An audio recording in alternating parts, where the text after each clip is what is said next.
Okay, Miss Ventry's here with our BFG by Roald Dahl. Let's start chapter 4. This chapter is called The Cave, and let's see where this giant is taking the little girl Sophie that we met last time. The giant ran on and on, but now a curious change took place in his way of running. He seemed suddenly to go into a higher gear. Faster and faster he went, and soon he was traveling at such a speed that the landscape became blurred. The wind stung Sophie's cheeks. It made her eyes water. It whipped her head back and whistled in her ears.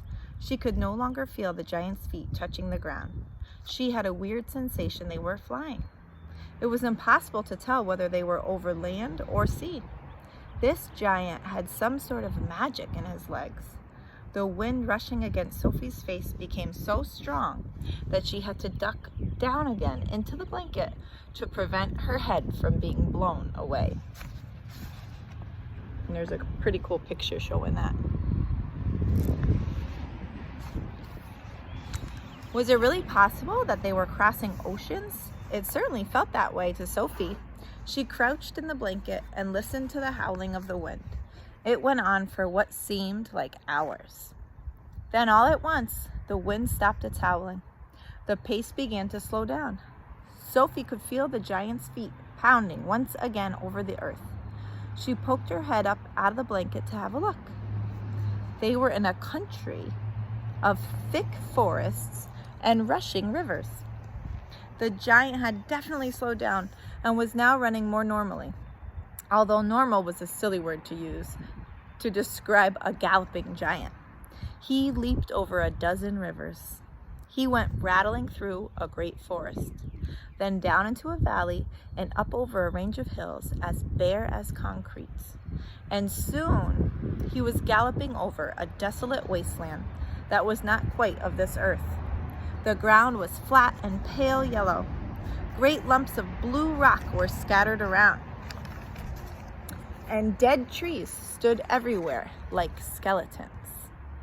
The moon had long since disappeared, and now the dawn was breaking. Sophie, still peering out from the blanket, saw suddenly ahead of her a great craggy mountain. The mountain was dark blue, and all around it the sky was gushing and glistening with light. Bits of pale gold were flying among delicate, frosty, white flakes of cloud. And over to one side, the rim of the morning sun was coming up, red as blood. Right beneath the mountain, the giant stopped. He was puffing mightily. His great chest was heaving in and out. He paused to catch his breath. Directly in front of them, lying against the side of the mountain, Sophie could see a massive round stone.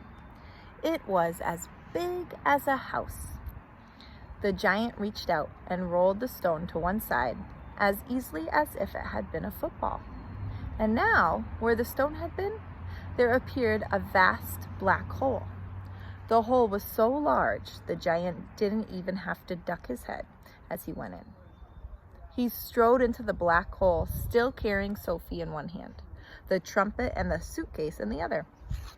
As soon as he was inside, he stopped and turned and rolled the great black stone into place so that the entrance to his secret cave was completely hidden from outside. Now that the entrance had been sealed up, there was not a glint of light inside the cave. All was black. Sophie felt herself being lowered to the ground. Then the giant let go the blanket completely. His footsteps moved away. Sophie sat there in the dark, shivering with fear. "He is getting ready to eat me," she told herself. "He will probably eat me raw, just as I am. Or perhaps he will boil me first. Or he will have me fried. He will drop me like a rasher of bacon into some gigantic frying pan sizzling with fat."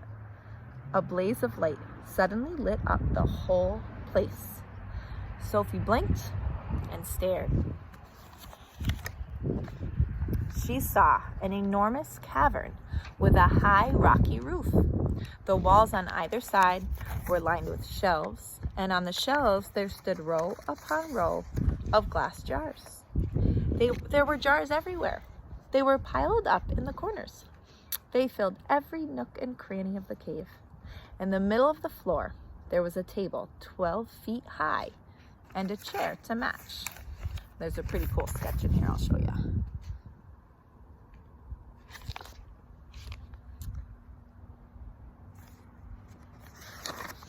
The giant took off his black cloak and hung it against the wall. Sophie saw that under the cloak he was wearing a sort of collarless shirt and a dirty old leather waistcoat that didn't seem to have any buttons. His trousers were faded green and were far too short in the legs. On his bare feet he was wearing a pair of ridiculous sandals that for some reason had holes cut along each side, with a large hole at the end where his toes stuck out. Sophie, crouching on the floor of the cave in her nightgown, gazed back at him through thick steel-rimmed glasses. She was trembling like a leaf in the wind, and a finger of ice was running up and down the length of her spine. "Ha!" shouted the giant, walking forward and rubbing his hands together. "What has us got here?" His booming voice rolled around the walls of the cave like a burst of thunder. And that's the end of chapter 4. So lots and lots of good descriptions in this chapter, lots of comparisons, and a special kind of figurative language that we've talked about, some similes and some metaphors. So why don't you guys take a look at our questions on our Google Classroom and make sure you read through the definitions of a simile and a metaphor, because you're going to be going on a little scavenger hunt for some similes from this chapter. See you next time.